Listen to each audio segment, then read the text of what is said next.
To start this webinar, I must confess there have been a few technical problems setting it up. But first of all, I'm Charles Fox. I'm a retired consultant diabetologist at Northampton General Hospital. I do a bit of reading, a bit of teaching, and a bit of writing about diabetes.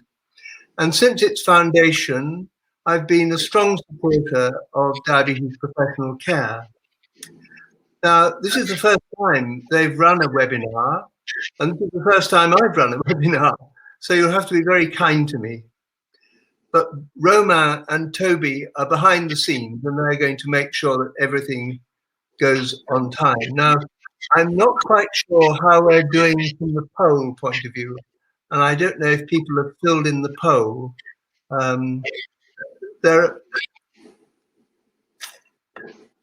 Yes, okay. If you can hear me, I'd like to just say that we're very happy that there are over 500 people who've signed into this, and they represent every aspect of diabetes care in the UK. And you're all very, very welcome, even if it's from my study in a very virtual way. But we do hope this is a valuable experience for you. So we should get some answers to the poll in a minute. In the meantime, I'll just go on talking, which is probably the right thing to do, even though I can't see myself. We're focusing really on two things in this webinar. The first is about virtual consultation, and that's where the poll comes in. So you're being asked, do you just use telephone? Do you just use video? Do you use telephone and video, or do you use neither? And with the results of the poll, we should be able to, that will inform our subsequent discussion. And of course, it is Mental Health Awareness Week, and that's why DPC have arranged this webinar in this time. And the Royal College of Psychiatrists have predicted a tsunami of mental health problems during and particularly after COVID. And of course, in the context of diabetes professional care, those are the words that matter. We must be focused on the effect of COVID on people with diabetes, but we mustn't forget professionals who are working at the coalface, many of whom are finding this a really difficult burden to live with for reasons that have been very well publicized throughout the media. Now, I'm wondering what to do about the poll. Like from the result of the poll that the majority are using telephone alone, it's 42%, 37% are using telephone and video, 12% are using none, and 9% have been video only. Okay, so that means that the discussions that Anne and you and Mark have had are very relevant, aren't they, to what the poll says? I'm afraid my screen just says it asks. Oh, I see. It's asking me to poll. Well, I'll do that. That's simple. Sorry, I didn't realize I was being asked to poll. I apologize. It meant I couldn't see anything. So I don't think those results are surprising. In fact, I was a bit worried that we may have a majority of people who just didn't use anything, but most people are using some form of virtual consultation. And what I'd like to do now is ask Anne and Emma, and if Mark is there, the three of you just to introduce yourselves in a few sentences, just to tell people a bit about yourselves. Anne. Hello, I'm Anne Pilwick. I'm a diabetes doctor from Northampton. Originally working with Northampton General Hospital, but now with the community team. As well as working as a physician, I'm also a faculty member of the Nuston Hall Diabetes Counselling and Empowerment Group, which trains people, healthcare professionals working in the field of diabetes, to empower people with diabetes to self-manage. Emma. And I'm Emma Wilmot. I'm a consultant diabetologist in Derby, where I run the Type 1 service. I'm also the founder of the Diabetes Technology Network. And I have to say, the Nuston course is absolutely transformative. Everybody that I know that's been on it speaks so highly of it. So if the healthcare professionals on the call tonight haven't been on it, I would highly, highly recommend this to you. It takes the sort of consultations that you previously thought were absolutely draining and difficult to do, and it just makes you feel like it's more doable and really helps improve communication skills. So really highly recommend. Okay, have we any sound of Mark, sound or sight of Mark? Doesn't sound like it. So that makes Anne's life a bit difficult. But Anne, are you going to start having a discussion with Emma at any rate? And we might be able to get Mark in the course of the webinar. Okay, so what we wanted to focus on now was virtual consultations, but with the focus on how we identify and respond to emotional issues in the consultation. So we know that quite a number of places have been using video consultations for quite a long time, and some have reported on their experiences, which have generally been positive. But I'm guessing that the majority of people here have been catapulted into virtual consultations as a result of the COVID crisis. So rather than be carefully prepared, this is how we're going to do it. It's a question of how do we contact patients? And it sounds from what the poll says as though the majority of you will be picking up the phone and speaking to somebody on the phone. So if I've got that right. So what we're concerned about, and bearing in mind this is Mental Health Awareness Week, we're concerned about how we communicate with people with diabetes who've got emotional issues. It's very easy to talk about blood glucose levels over the phone or through a screen, particularly if you've actually got blood glucose results. Somebody's got type 1 diabetes. If you've got blood glucose results on the screen and you can look at them, in fact, you could almost not talk to the patient. You could make your conclusion just from the blood glucose screen. That's obviously only type 1. But I'm sure you're aware that diabetes distress is a term used for people with diabetes who experience emotional stress as a result of living with diabetes. And it's estimated that up to 35% of people with diabetes may experience this at some time. And the point about diabetes distress is that people don't realise that they are not alone. They don't realise that the stress they're feeling in relation to their diabetes is not peculiar to them.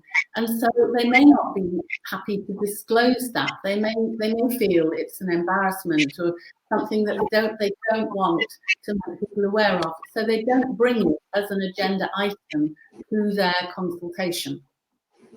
And what we talk about in Nuston Hall is how you identify people's feelings and take cues, not just from what they say, but also from their body language, the non-verbal cues. And so what we want to focus on here is how you deal with somebody who may have emotional issues that they are not putting to the fore. How do you actually identify those and respond to them in these virtual consultations? Just to go through some of the positives about the consultation. We know that people find it convenient. They don't have to travel. They don't have to park.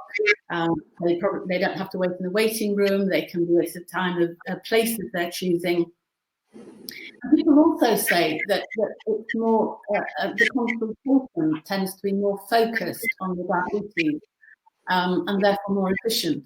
However, with the efficiency, maybe it cuts out some of the things that might come into the conversation that might give the healthcare professional a clue that somebody is suffering from emotional distress. So more focus doesn't always mean better.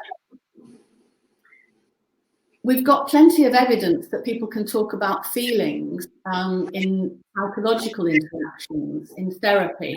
A lot of this comes from Australia, where distance is involved so great that people have to communicate by virtual consultations. But of course, when people are going to talk to their professional about psychological factors, they know that's what they're doing. They've gone to talk about how they feel. And so they are expecting to discuss their feelings. The difference with diabetes is that in general people aren't expecting to discuss their feelings, but actually maybe a problem that isn't addressed. It will impact on their ability to deal with their diabetes. In the field of psychology, they've produced some guidelines, and we are providing some as a resource for you today. The ones we are providing come from Jim Ling, who's a psychologist in Ireland, and just to give you a flavour of it, he one of the things he says, apart from agreeing with the person in advance about exactly how it's going to work, he says that the size of the screen is really important because a phone is too small. Now, I realise that's pretty useless information to those of you who can only use phone, and even if you've got something else, your patient's probably only using a phone. So it might not be totally helpful advice. The other thing to make about the virtual consultations is that eye contact is totally impossible. You can either look at a camera or you can look at a screen, but you can't look at both. So bearing these things in mind, Emma and I, we were hoping Mark would join us, but as yet he hasn't been able to. So for the moment, it's Emma and I. We are going to discuss the experiences that we've had with virtual consultations. So Emma, are you there? Can I ask you a question? Yes, I am here. Really, because you've frozen on the screen. So what has your experience been with virtual consultations so far? So I think, like everybody that's probably dialing in tonight, we have been absolutely propelled into this new world, haven't we? And actually in our service, we've been trying to explore Skype consultations and various options over the years, and it's never quite taken off. And if there's any positives to come out of COVID-19, the opportunities that it's brought about, the way we can potentially revolutionise the care we provide, it is fairly fantastic. So like everybody else on the call, I'm still getting used to it. I'm currently using AccuRx as my main way of communicating with people with diabetes. Our trust also has Attend Anywhere, but at the moment our trust is using Attend Anywhere where the admin team need to let the patients in. We've had quite a few staff sicknesses, etc. So I'm running multiple clinics at once. So I need to be able to invite the patient into my virtual consultation at any point in time. So AccuRx I find really useful for that. Again, like anybody that's starting out with technology, it is extremely daunting thinking, how on earth, you just assume that things are going to go wrong, don't you? But I've actually been very impressed with both Attend Anywhere and AccuRx. AccuRx, the way it is web-based, you go in, you sign up through your NHS email, and you then just go in, put in the patient's NHS number and date of birth. It recognises the patient, and then you've got the option of inviting them to a virtual consultation or sending them a text message. And what I tend to do, I'm working remotely, I've got access to all the hospital systems, is I invite them to the video consultation, and that gives them time to receive the text, process it, and start to set up the video on their own phone or internet. while I'm prepping the notes and preparing for the consultation. Now, not everybody is available to jump on the virtual consultation at that point in time. And if they don't, then we revert to the good old telephone, and that's usually a more reliable way of eventually getting hold of them. So I like everybody else, I'm still finding my way with this, but it has been revolutionary. I think, you know, everybody with diabetes is extremely worried about COVID, and the fact that we can continue to deliver diabetes care with the person at home is fantastic. There's so many other services in medicine that have literally ground to a halt. So I think we're in a very privileged situation to be able to really push ahead here. Mm-hmm. So when you say it's been revolutionary, can you be specific about the things that you've been able to do? I mean, apart from you've been able to actually make contact with your patients, which not all services can, but can you be more specific about what you've been able to do? Well, as I say, I've been covering clinics for some colleagues that have been off sick, etc. And then I've got the patients I'm used to seeing. I'm in the high risk group myself. I'm currently working from home. And being able to actually just communicate with other people is just lovely. You know, we've been in lockdown for a long time, so that's really nice. And actually, because it's people I've been looking after for many, many years, when their face pops up on the screen, it's lovely. It's like starting off from the last time you saw them, really good. In contrast, when it's my colleagues' patients that I'm phoning, I find that more challenging because I don't have an understanding of their personality and their natural communication style in real life. So I have found that more difficult. But for people that I know well, I really quite enjoy the consultations. So there's a big difference between the people you know already and the people that you don't know. Yeah, and I think that's made me reflect because you know, you hear people with diabetes often saying they get annoyed if they come to clinic and it's a different nurse and a different doctor every time they come. Actually, people to be able to come to clinic and really open up about how they're feeling about their emotions, you need them to feel comfortable. And I think now more than any time before, continuity of care is going to be really important so that they can build. It is more difficult to build a rapport with somebody virtually than it is in real life, I think. But actually, if you're continuing to build a relationship over time, I think that will make it easier. Yeah, so it's even more important when you're using virtual consultations that there is continuity, that it's the same person contacting the person with diabetes every time. Yeah. And the thing that excites me about this is I think this is the way forward for diabetes services. I mean, I reflect on the clinics that we run where the patients often turn up an hour late because they've been stuck in a queue for an hour and a half trying to park. They've had to take time off work. Then they come down, they've got the waiting, they have to sit in the waiting room for a long time, and then they eventually come through to see us. And it's nice to think that they will not have to take that time out again. There's opportunities now for us to run clinics in the evening. You don't need the reception staff, the admin staff. We can restructure our services so that those that are working can access the times that suit them better. And actually, the other thing I've been reflecting on is I'm starting to wonder whether this will redress the power balance. Because actually, somebody taking half a day off work, travelling in, you know, it's a big deal for them. Whereas actually, it's more casual when you're just having a virtual consultation, and it's nice to see people in their own home environment as well. So I like it because I don't feel like I'm the big bag doctor sitting in the hospital waiting for them to arrive. So it'll be interesting to see how that plays out in the longer term. So that's very interesting. That's raised a couple of things that I've been thinking about.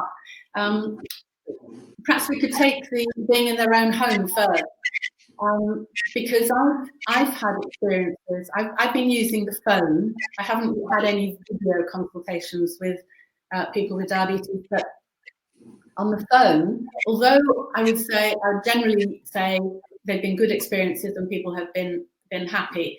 I've had a couple of people who were not very happy to be in their home environment. And one of them really took me by surprise. He was a young guy, only in his 20s, who's got quite a busy job and doesn't seem to be particularly happy to take time out to come to clinic when he comes to attend the clinic. But I had a phone call with him. And then he specifically asked whether next time it could be face-to-face. because he found that being in his home, which was also his working environment, meant that he was getting distractions and he couldn't focus on his diabetes. So that was one example of somebody feeling their home situation was actually intruding on the consultation. I have to say that was, that's not the experience with most people. And then I had a lady who was similar, an older lady who clearly felt happier being face-to-face in the clinic. But we feel overall that most of the people you talk to are happy to be in their home. Yeah, and I think the finding space to have a proper consultation at home is probably more challenging during lockdown because most people will be in the house at that point in time. Another thing that I was sort of reflected on as well is, I've got diabetes myself, and I attend diabetes services, so I can see it from both sides of it.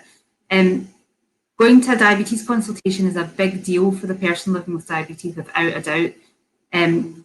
Diabetes permeates every aspect of your life imaginable, and going for a consultation is where you're basically lifting the lid and letting somebody analyse every aspect of your life, and it's quite daunting.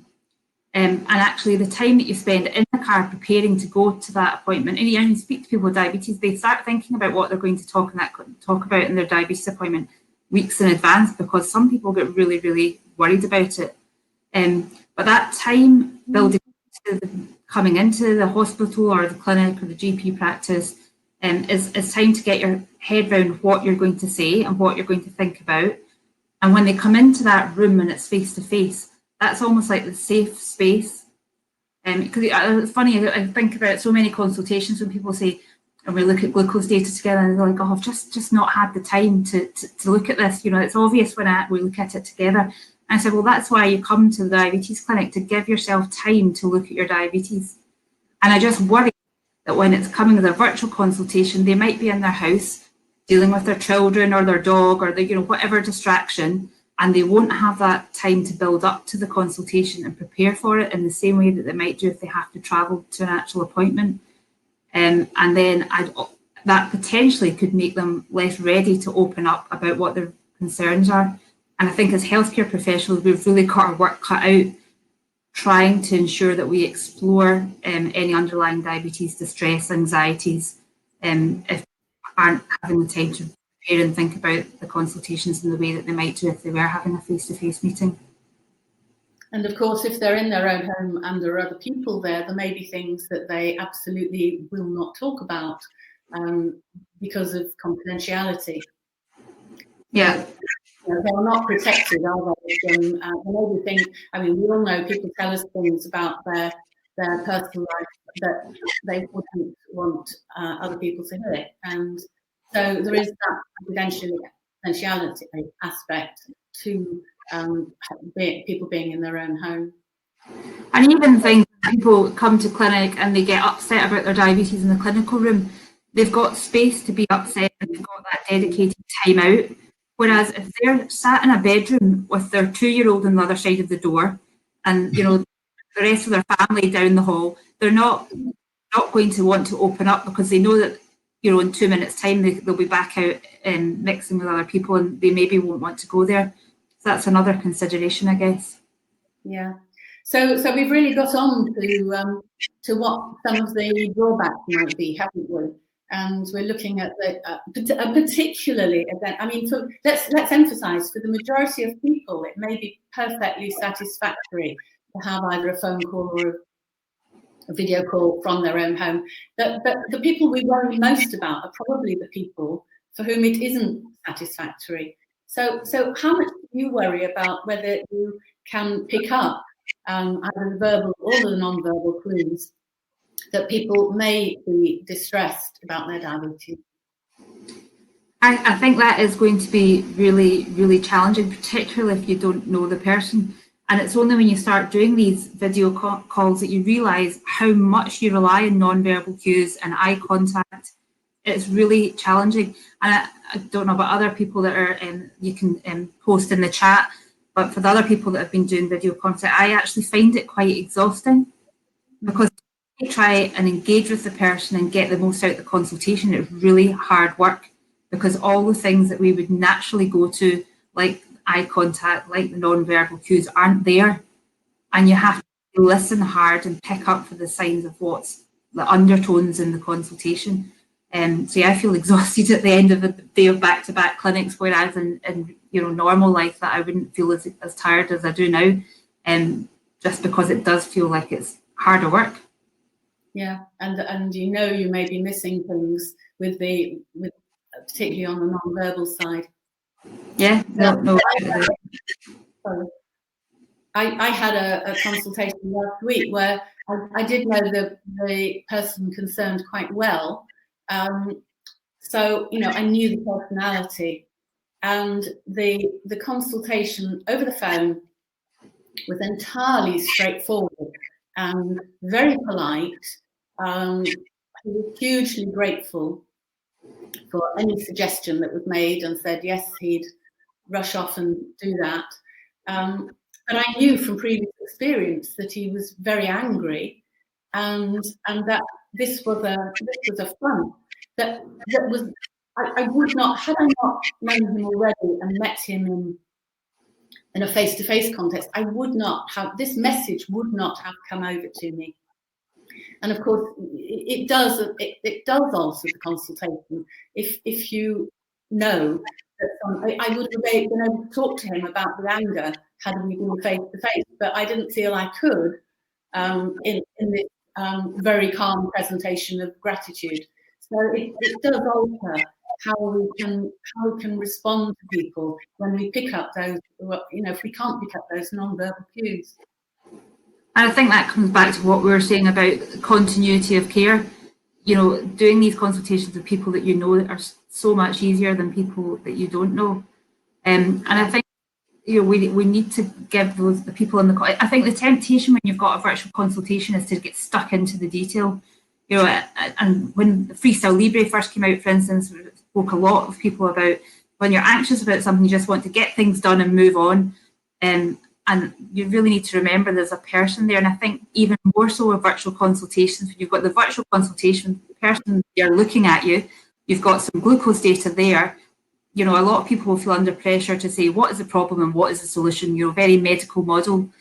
But again, it's just going back to the basics of what we would do face-to-face. Start with your open questions, explore what's been happening for the person, and give them space to talk. For instance, I had a consultation, not virtually, but before lockdown, with somebody who came in and I had the Libre data ready, but started off the consultation. It turned out that her dad had died the week before, and of course, in that scenario, the glucose data is not relevant.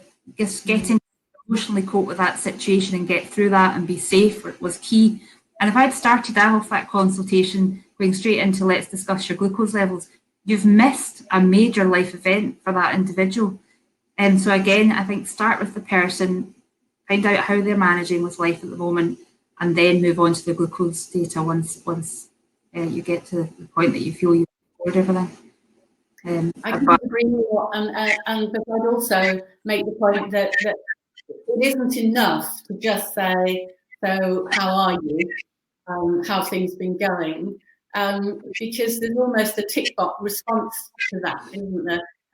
So you need to make it clear to people that that you really are interested in what is happening in their life, and it's not just yes, I'm fine. I like being at home during lockdown or whatever. It's digging deeper, isn't it? And how are you? Yeah. The other point I was going to make about the glucose results is I had wondered. You said something about a shift in the balance of power earlier, and I had wondered whether the virtual consultations would lead to a shift in power towards the medical model. The doctor, certainly the type 1, is looking at the results. All the power lies with the person analysing the results, who will then come to a conclusion. And I wondered if it would disempower the patient. Anne, yes, I'm just going to chip in. There's some problem with your microphone. There's a lot of sort of feedback and echo off it. which is making it difficult for you to hear, and there are messages coming up on the screen about it. I don't know if there's anything you can do to log on and log off again your microphone or something, but there is a problem. Actually, I think there may be the same problem in my microphone, because I'm hearing squeaky noises while I'm talking. So there's something amiss on that front. Okay. So let me ask Emma a question, and then I'll log on and off. Okay. So Emma, in what situations do you think consultations could be particularly challenging for people with diabetes?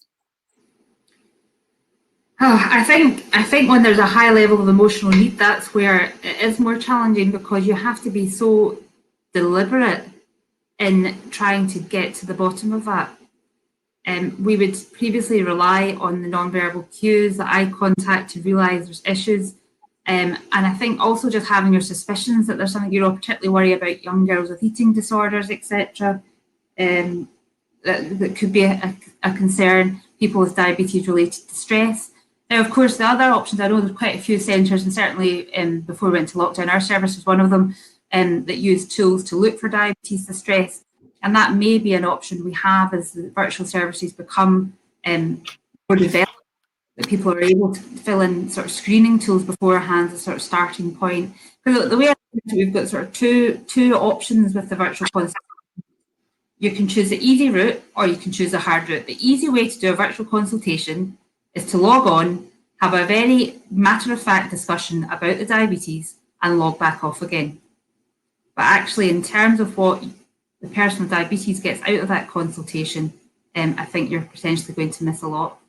But the option is the really digging down into finding out what's happening, which takes time. And the one thing that I do find that works quite well with the virtual consultations is the use of silence. If you leave that silence, it really does help to get people talking, just like it does in face-to-face consultations. And that can make up for some of the loss of the other cues. I don't know if you've found that, Anne? I'm a bit nervous can you hear me all right? That's better. I'm a bit nervous about silence on the phone when I can't see the person. If I can see the person, then that's okay. If I can't see them, to leave a silence feels, you feel as though everybody's wondering what's happened. Has the phone gone? So I'm not confident with silence. I use silence a lot in general, but I'm not confident to do it on the phone. So I don't know what the way round that is. That's something we should put out to the audience. How we get around that with telephone, because there's a lot of telephone users on here tonight, aren't there? We'll see if people have got some useful feedback for that scenario. Yeah. Can one of the things that seems to have come up, even in some of the reports that people have published about virtual consultations, is that it's important to select the person you're going to make sure that it's going to work for them. And I just wonder if you've got any thoughts about how we might do that once we get out of COVID, and we might have a choice about seeing people either virtually or face to face. Definitely. The thought of, you've just excited me at the thought of a life after COVID. Far away at this point in time, doesn't it? But yes, when if we get to that point in life, it would be fantastic. My ideal situation would be where the person with diabetes can choose whether they're video conference, telephone, or face to face, and that they actually have the NHS is a system where they can book the time and location as well, to give far more flexibility. Because the burden of attending diabetes appointments, particularly for those of working age, is huge. And for some people that are working, they might prefer face to face, but actually, if it saves them from having to take half a day off work and get a bit of, a few words from their employer tutting about it, then they might opt for something else. So choice is definitely going to be important going forward. And would you say that initial consultations should always be face to face? Well, I think challenge, isn't it? Because it's about balancing risk. And actually, in Derby, where I work, a lot of our new patients come through on System 1. So we actually are seeing less face-to-face and doing a lot more of supporting GP practices and practice nurses rather than having to get people to come in. And it depends what it is. Anything that requires a physical examination obviously needs a face-to-face appointment.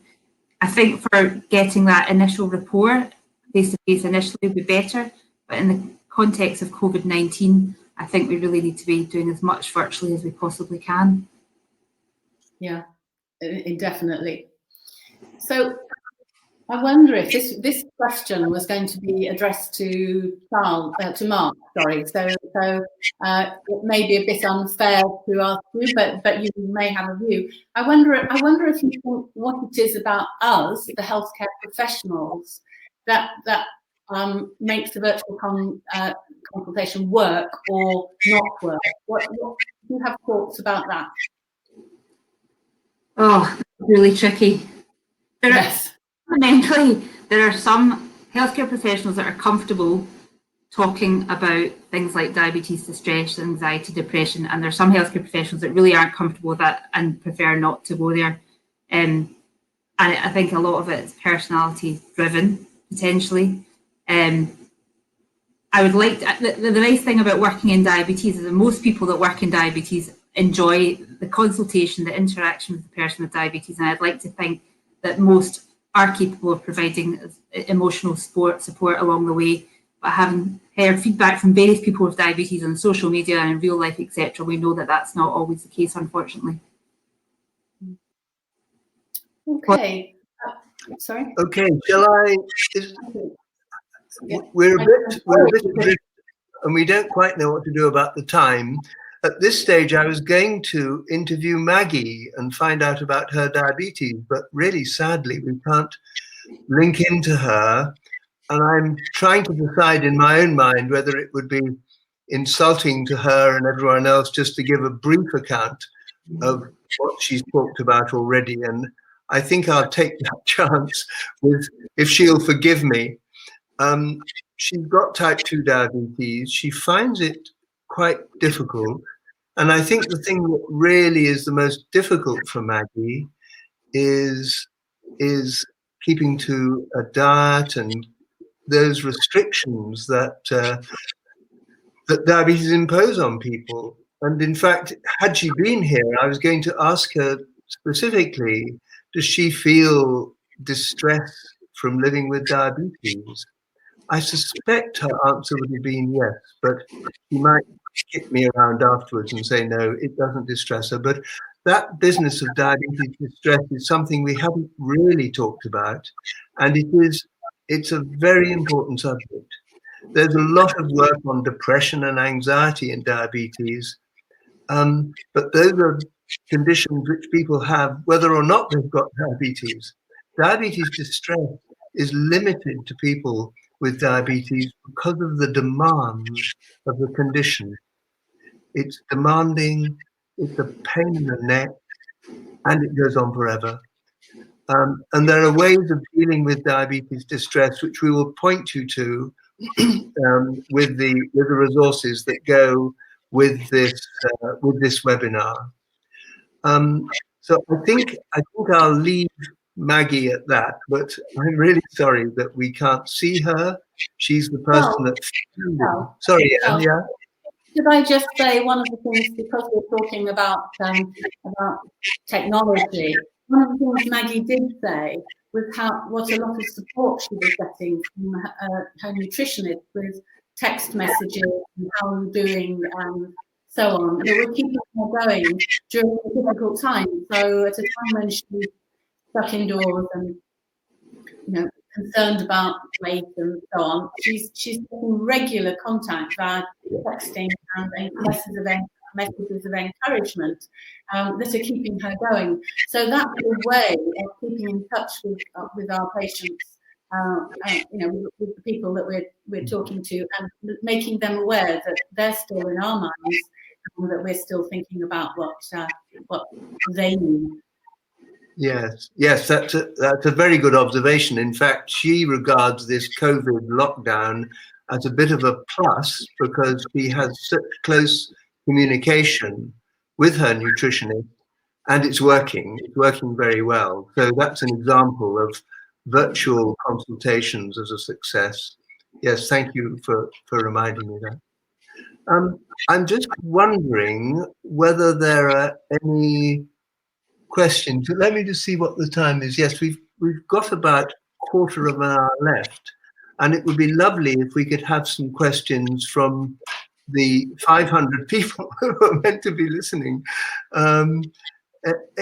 Throw anything at us, and we'll try and we'll try and address them. So I'll wait for a moment, see if there are any questions. There's quite a lot of comments in the chat section.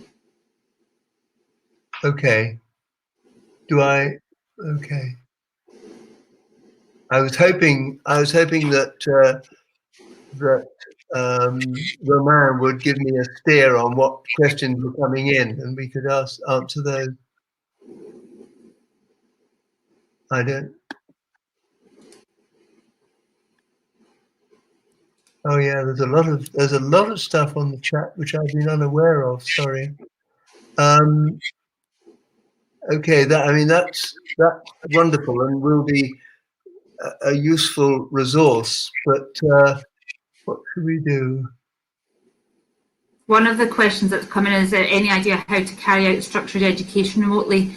So I'm on the Daphne Executive Board, and we're actively looking to develop. We're planning to pilot virtual Daphne, and I'm sure that other education providers will be moving quickly on this. So those options, I'm sure, will become available quite quickly, hopefully. Okay, and specific questions. We've got some lovely comments coming in, and I'm not sure I can really edit them in my own mind at the quick notice. Is there a question that should be addressed, Romain, do you think?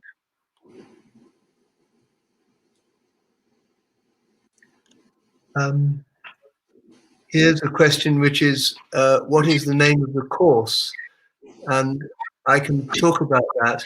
And I've also had a suggestion that if the non-speakers mute their microphones now, just while they're not speaking, that echo will go, and it seems to have gone. Yes, it's gone. Okay, the counselling course, it's called the Diabetes Empowerment and Counselling and Empowerment course. It takes place once a year, and we've just cancelled a course in May. It's a course which for years we've been thinking, how can we do this online? And the fact is it's impossible, because most of the learning takes place in very small triads, 3 people, 3 participants, and a facilitator. And that we don't know at the moment, perhaps in a year or so, there will be ways which we could do that very detailed work. And people are asked to bring a problem that's a real problem in their life. It's called real play. The whole concept was worked out by Bob Anderson, who really was one of the co-inventors of the empowerment method that we try and teach on the course. But so people bring along a real problem that they have in their lives and talk about it in an intimate, confidential way, just with those 3 people listening. And what's extraordinary is that in many, many cases, the skills and the approach that you learn during the course help to solve that problem. And then these are the same skills and the same conditions that we demonstrate to our patients when we're talking to them. And it really is, I mean, there are 3 basic things qualities that one is empathy, which of course is being able to put yourself in someone else's shoes, but and letting them know that you have that experience, that you can experience what they're experiencing, and they know that. So that's one. The other is being very genuine, being very open, and being honest, being saying really what you think and not thinking at the back of your head, gosh, this patient's banging on a bit. I mean, that is being very, very untransparent and very ungenuine. And the third one is unconditional positive regard, and that really is that comes from Carl Rogers, who just operated using these three principles, and people used to work out their own solutions. We don't do that. We still help people with their diabetes, but that's the essence of the Nuston Hall course. And you can get online, diabetes counselling, one word, spelt the English way with 2 L's, .co.uk. I'm ashamed to say that I think at the moment there's a problem with the website, but if you write it down and try in a day or so, it'll work. diabetescounselling.co.uk. And if you put the word Nuston in, Knuston, you'll get it. Okay, thank you. So where are we now?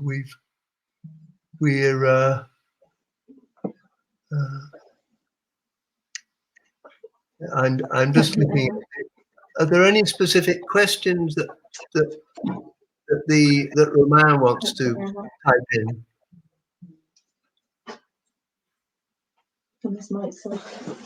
Anna, your microphone's off. And yes. One of the questions that's come through is, what do we do with people that need an interpreter? Now, I've not been in that situation yet, but that potentially will be difficult. Most of these platforms offer an additional person to come in, so I imagine as long as you book the interpreter and they're given the same login code, it should be possible to set up. But it's like everything when it comes to IT, it just sounds overwhelmingly difficult, but I'm sure once we've done it once, it'll be much easier the next time round. So yeah, in the chat, if anybody's got experience of doing virtual consults with people that need an interpreter, it'd be really useful to get your feedback. Mm-hmm.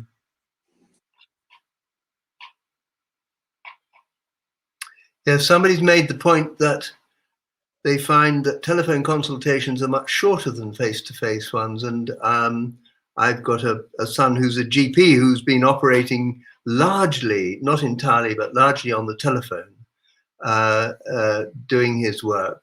And he's found it, and he believes his patients have found it very, very effective and very convenient. And of course, they don't even have to go to the surgery, it's on their phone. All the reservations and the provisos that Anne and Emma have brought up still apply to telephone consultation wherever it's done, about privacy and confidentiality. But it certainly can be a very good way, and I think an awful lot of general practitioners, somebody here may disagree with me, but I think a lot of general practitioners are deciding to use telephone consultation for a lot more of their work than they have in the past. Another question that's come in here is about foot checks. How do we go about that? So if you go onto the Diabetes UK website and search for the Ipswich touch test, they've got a video of how a person with diabetes can get somebody in their family to check the foot for sensation. Now, pulses is obviously maybe a step beyond, but actually in terms of knowing whether they've got protective sensation, if the Ipswich touch test has been validated. So that's a useful bit of advice for that I tend to use. And again, through the platform IQRX, you can take the website and send it to the person with diabetes as a text message, so it comes through, and then they can just open the link to that page on their phone. Okay, and I've just seen somebody make the point that silence is possible on the phone, and of course, the Samaritans use it all the time. Would you like to address that, the silence telephone question? Yeah, I think I don't know how to quite put this. I think if you know that if the person knows that you are in that listening mode, i.e. you're having a conversation where they've already said something that of a emotional nature, I think you can use silence. But you can't use silence. I haven't been able to use silence if there's nothing coming up on the emotional side. It does.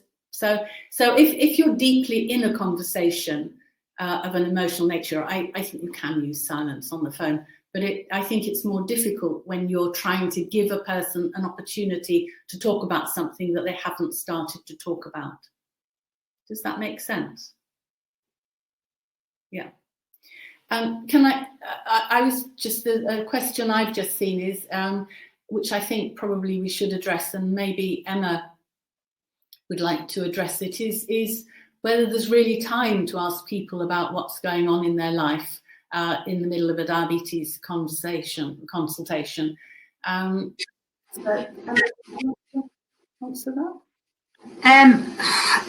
I think if people feel they've not got adequate time, and certainly I know in general practice there's probably not enough time to do this, but diabetes distress has such a fundamental impact. We know that diabetes distress is associated with higher HbA1cs. It's the elephant in the room, and if you don't tackle it, then your chances of supporting that person to really optimise their control is going to be limited. So, I mean, in secondary care, we get 20 or 30 minutes, depending on the type of consultation it is.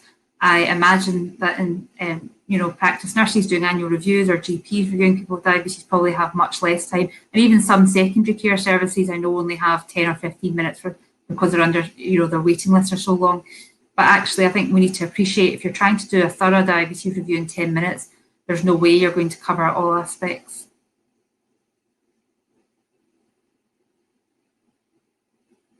My mic on.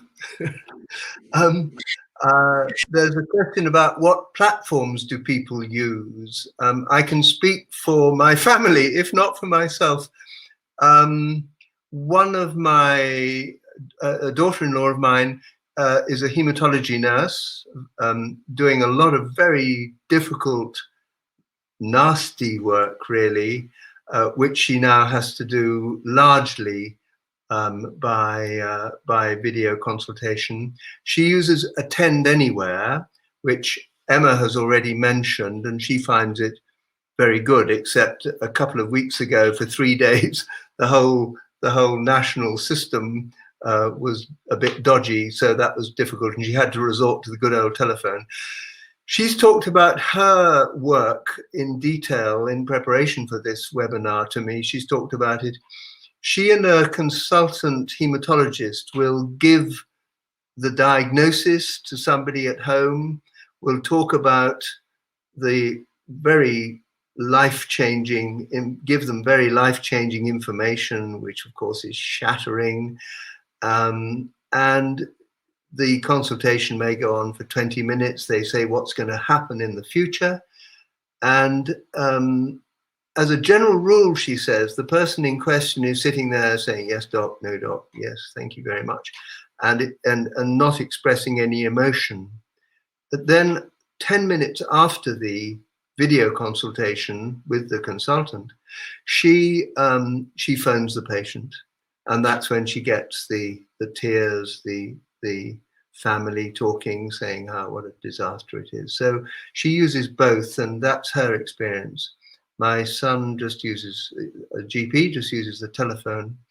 Does anyone else want to talk about other platforms?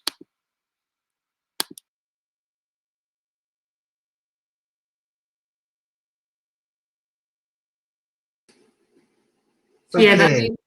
Is that AQRX? Yeah, so AQRX is the one that I've been using, and again, it's available. I believe I've not used it with System 1 yet, but I believe you can use it through System 1, and it records. Say you send a link via text message to a patient, it then saves that in the patient record, which is quite useful. But I've been using it in AQRX through Fleming, and it's just basically web-based, so you can log on from anywhere.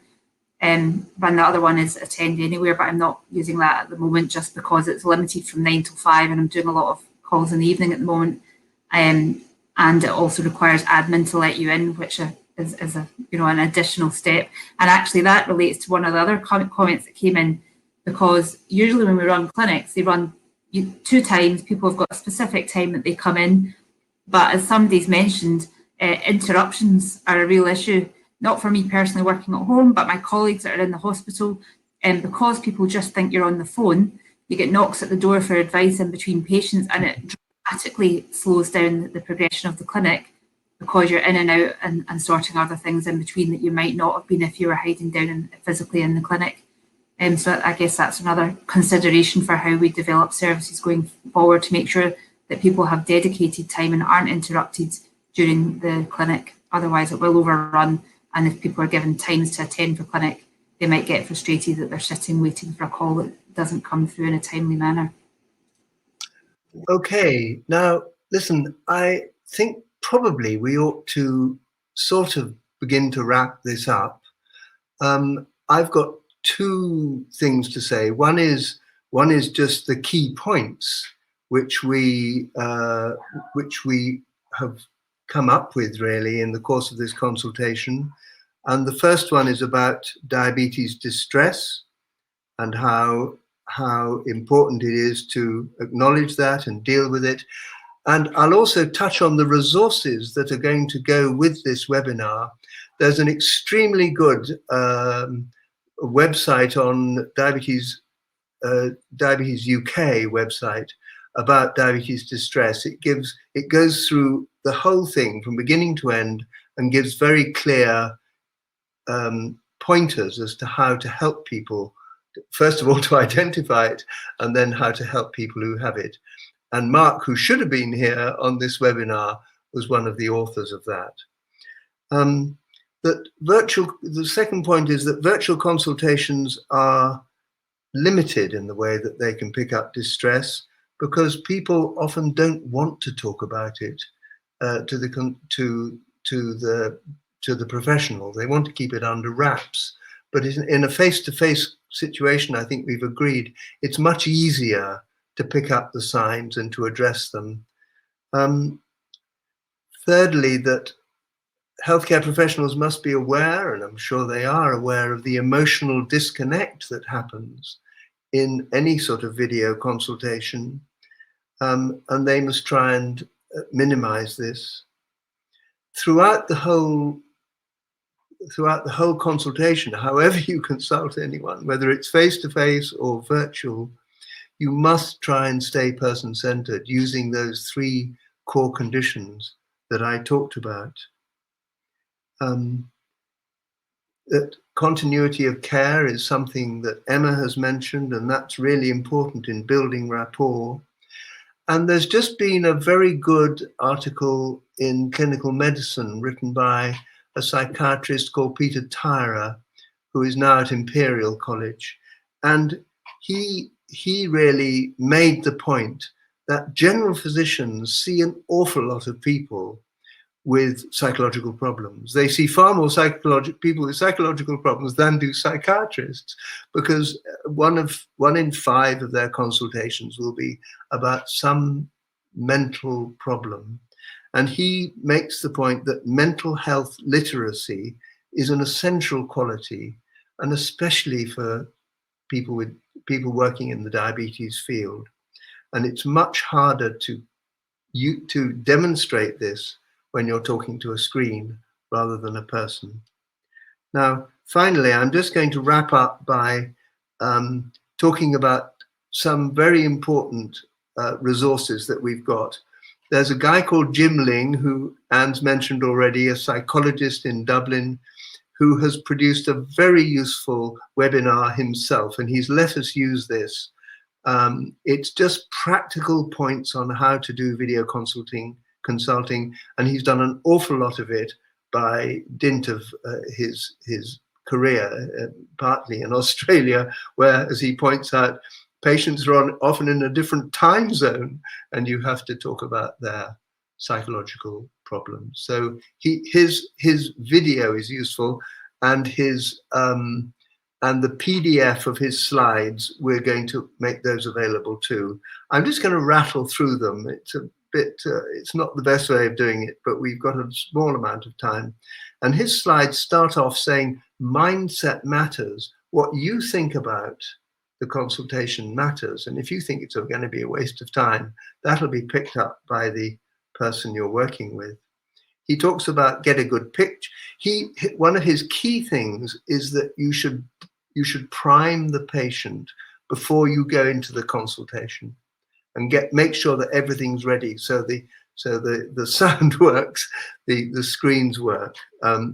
So spend a bit of time getting it ready and think about those things yourself.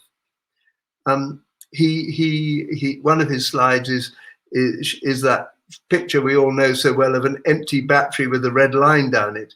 Make sure your equipment is fully charged.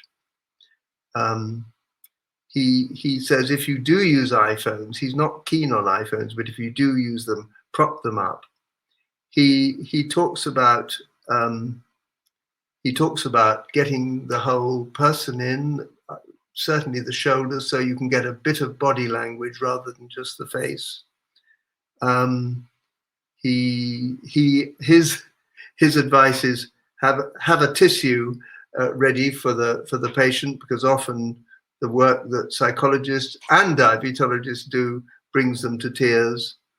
And he advises us, which I'm not doing now, to sit back and relax before we start the consultation.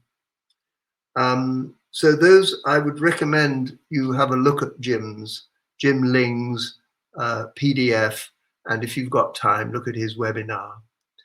I think probably I should just thank the people behind the scenes who've made this work, and thank you very much to Romain and to Toby, and to Anne, Anne and Emma, who've had to really ad lib, and we're missing one of our key partners. But I hope it's gone well. I hope this has been of help. We've had some really, to me, really valuable insights. And thank you everyone else for joining in, and we'll be looking at your comments in a minute. Now, I'm told that Emma is going to now take over a Twitter feed at the end of this webinar. So if you want to go on Twitter, perhaps someone could let me know what the Twitter feed is. I think it's the DPC account on Twitter. Not sure. Okay, and the DPC account is Diabetes PC. That's it. Hashtag something. Sorry, you can tell I'm not a great Twitterer. So shall we finish this webinar? Thank you all for taking part, and we'll call it a day, if that's all right by Toby and Romain.